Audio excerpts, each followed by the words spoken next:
समस्त को राम राम दर्शक बंधु मु कौशिक आपण को स्वागत करुच्ची ए उत्कल भूमि ओडिशार समस्त सनातनी बंधुगण मु नहीं आसी एक एपरी एक यूट्यूब चैनल जो थे आपण मैंने सर्वदा ओडिया रे आम गौरवमय हिंदू वैदिक संस्कृति विषय नुआ नुआ ज्ञान सब पाइपर।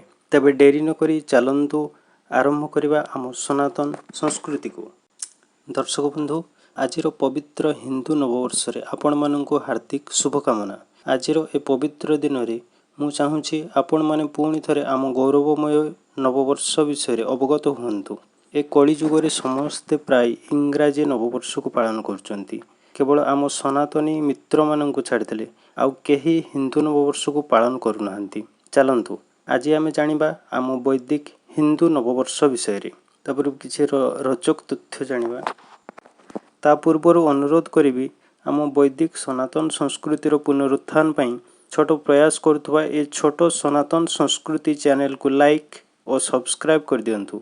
हाँ, घंटी बजाइवाई भूलें। घंटी बजाइवा द्वारा आम चैनल को एक पॉजिटिव एनर्जी मिलवा सह आपण मानक पाखरे मध्य नुआ नुआ सनातन संस्कृतिर गौरवमय इतिहास रे परिपूर्ण वीडियो सब पाइपर। धन्यवाद। एबे चलंतु आमे आरंभ करिबा आम विषय वस्तु हिंदू नववर्ष विषय। आम हिंदू नववर्ष केबे आरंभ होइतला एवं याको आमे किपरि भाबरे पालन करिबा स्वागत करिबा से विषय किछि तथ्य जानिबा। ब्रह्म पुराण उपरे आधारित ग्रंथ कथा कल्पतरु। कथा कल्पतरु रे कहा जायछि जे चैत्र मासर शुक्ल पक्ष प्रथमार्धरु ब्रह्मदेव सृष्टिर रचना आरंभ करथिले। तेणु सेही दिन ठारू सृष्टि संवत्सर गणना आरंभ करा जायछि। सबु पापर नष्ट पई महाशांति एही दिन सूर्योदय सह ए धराधाम को आसितांती। तेणु सर्वप्रथमे सृष्टिकर्ता ब्रह्मांक पूजा ओम उच्चारण माध्यम रे सामूहिक भाव करा जायताय। एहा सह नुआ पुष्प नुआ फल एवं मिष्टान्न भोग देई जुग और सृष्टि पूजन करा जायताय।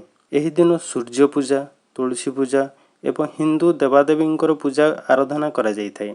एही दिन परिवार रो समस्त सदस्य बंधु परिजन समस्ते मंदिर को जाई भगवान पाखरे आराधना करने नित्यांत आवश्यक। आमे शुणुवा ए हिंदू नववर्ष रे संवत जुगाब्द एसबू शुणुवे। तो संवत कौन आसतु आमे जानिबा। जुगाब्द कहले तो आमे जानते जुगर आरंभ।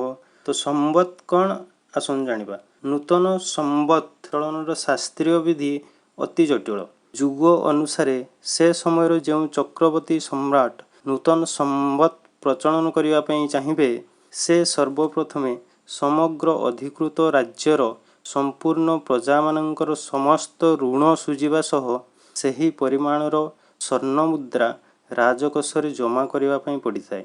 सत्य जुगरे ब्रह्मदेव, त्रेता जुगरे प्रभु श्री रामचंद्र, द्वापर रे महाराज युधिष्ठिर एवं कली जुगरे महाराज विक्रमादित्य ही ए संवत प्रचलन करथिले।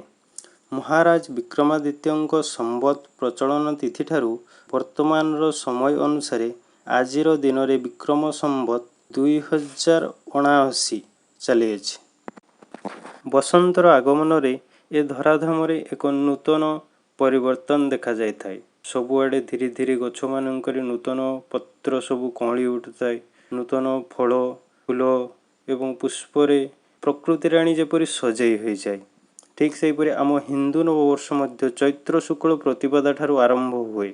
ए बसंतर आगमन रे एही दिन ठारू पंचांगर कालगणना मध्य आरंभ होइଥାଏ।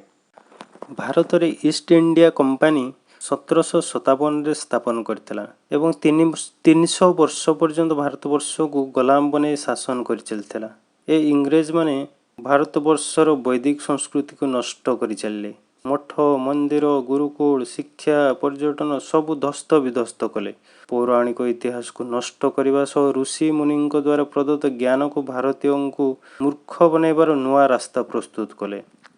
भारतीयों को गुलाम बनई शिक्षा प्रणाली एमिति प्रस्तुत कले जो भारतवर्षर गौरवमय इतिहास चिन्ह वर्ण रहिला नहीं। ईसाई संप्रदायर प्रचार प्रसार करने सह तांकर महिमा मंडन करिवार प्रथा आरंभ कले। ଧୀରେ ଧୀରେ ଆମ ଭାରତୀୟ ଇତିହାସ ଲୋପ ପାଇବାକୁ ବସିଲା। ବର୍ତ୍ତମାନ ପରିସ୍ଥିତିରେ ମଧ୍ୟ ଆମେ ଯଦି ଦେଖିବା 100ରୁ 90 ଭାଗ ଲୋକ ଆମ ସନାତନ ସଂସ୍କୃତି ବିଷୟରେ ଜାଣିନଥିବେ। ହିନ୍ଦୁ ନବବର୍ଷ କ'ଣ ଜାଣିନଥିବେ। କିନ୍ତୁ ଇଂରାଜୀ ନବବର୍ଷ କହିଲେ ସମସ୍ତେ ରାତି ଅନିଦ୍ରା ହୋଇ ବାଣ ଫୁଟାଇ ମଦ ମାଂସ ଖାଇ ହାପି ନ୍ୟୁ ଇୟର କହି ବୁଲୁଥିବେ। ଧନ୍ୟରେ ହିନ୍ଦୁ। 300 ବର୍ଷର ଗୁଲାମୀ ପରେ ଏବେ ତ ନିଜ ଗୌରବମୟ ଇତିହାସକୁ ଜାଣିବାକୁ ଚେଷ୍ଟା କର। ଆମ ପୂର୍ବଜମାନେ କେତେ ମହାନ ଥିଲେ ତାଙ୍କୁ ଅନୁସରଣ ନ କରି ଏବେ ବି ଗୁଲାମୀ ପଛରେ ଅଗ୍ରସର ହେଉଛନ୍ତି। ମୁସଲମାନ ଓ ଖ୍ରୀଷ୍ଟିଆନ ସମ୍ପ୍ରଦାୟ ସର୍ବଦା ହିନ୍ଦୁ ଧର୍ମକୁ ନଷ୍ଟ କରିବାର ସ୍ୱପ୍ନ ଦେଖି ଆସୁଛି ଏବଂ ଧର୍ମାନ୍ତକରଣ କରି ଆସୁଛି। ଏ ବିଧର୍ମୀମାନଙ୍କୁ ଆମ ଦେବଭୂମି ଭାରତବର୍ଷରୁ ମୂଳୋତ୍ପାଟନ ପାଇଁ ଆମକୁ ଆମ ସନାତନୀ ବନ୍ଧୁମାନଙ୍କୁ ଆହୁରି ପରିଶ୍ରମ କରିବା ପାଇଁ ପଡ଼ିବ। 300 ବର୍ଷର ଗୁଲାମୀ ଆମକୁ ଏବେ ବି କବଳିତ କରି ରଖିଛି। ଏବେ ମୋଦି ଗଭର୍ଣ୍ଣମେଣ୍ଟ ଆସିବା ପରେ ଶିକ୍ଷା ପଦ୍ଧତିରେ ପରିବର୍ତ୍ତନ ଆସିଛି। ସୋସିଆଲ ମିଡ଼ିଆ ମାଧ୍ୟମରେ ମଧ୍ୟ ବହୁତ ସନାତନୀ ଭାଇ ଭଉଣୀମାନେ ପ୍ରଚାର ପ୍ରସାର ଚଳିଛନ୍ତି।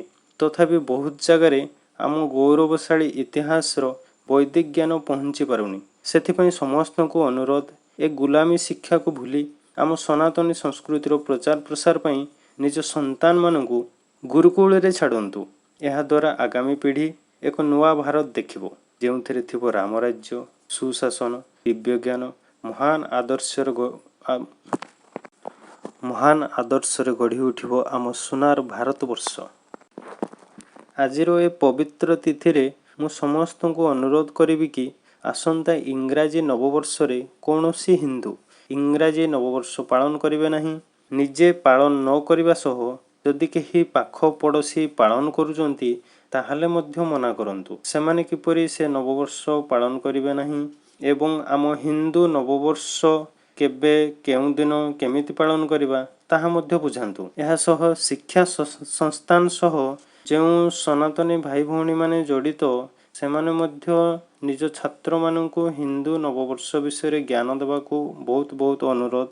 ନିଜ ସନ୍ତାନ ତଥା ପରିବାର ମଧ୍ୟରେ ଇଂରାଜୀ ନବବର୍ଷରେ ପାର୍ଟିକୁ ଯିବା ପାଇଁ ବାରଣ କରନ୍ତୁ।